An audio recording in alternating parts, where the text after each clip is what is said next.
Assalamualaikum warahmatullahi wabarakatuh. Sugeng enjang bocah-bocah. Dino iki kita mirengaken dongeng. Sing dongeng Bu Dewi yo. Judul dongeng yo iku Jangkrik lan Uler. Sugeng midhangetaken yo. Jangkrik karo uler, jangkrik dan ulat. Jangkrik ngajak balapan ular. Jangkrik ngajak balapan sama ular. Jangkrik kondo marang ular. Jangkrik berkata kepada ulat, "Ular, pakananmu oke, nanging lakumu ngeleler. Ulat, makananmu itu banyak, tetapi tingkahmu lambat. Yen wani, ayo balapan. Kalau berani, ayo balapan." Uler semoyo, uler menunda. Yen saiki aku ora wani, kalau sekarang aku gak berani. Entenono sesok yen aku wis bisa mabur. Tunggulah besok sampai aku bisa terbang.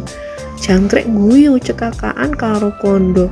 Jangkrik tertawa terbahak-bahak sambil berbicara, "Hahaha, nanti kiamat kowe ora bakal bisa mabur. Sampai kiamat kamu gak bakal bisa terbang." Uler mung meneng wae.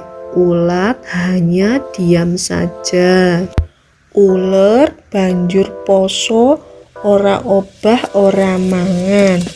Ulat terus berpuasa, nggak bergerak dan juga nggak mangan, nggak makan.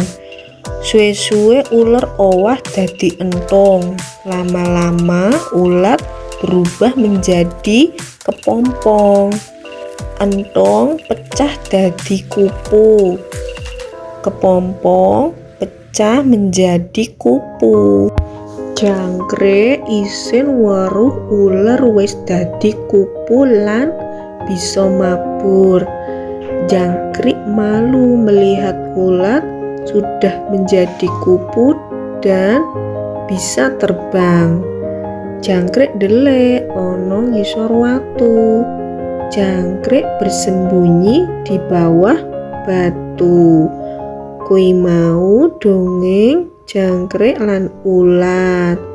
Apa pitutur dongeng iki ya iku dadi wong aja gumedhe. Jadi orang itu jangan sombong. Sing keloro, yen kowe arep sukses kudu usaha. Nah, kuwi mau pitutur dongeng Jangkrik lan Uler. Wassalamualaikum warahmatullahi wabarakatuh.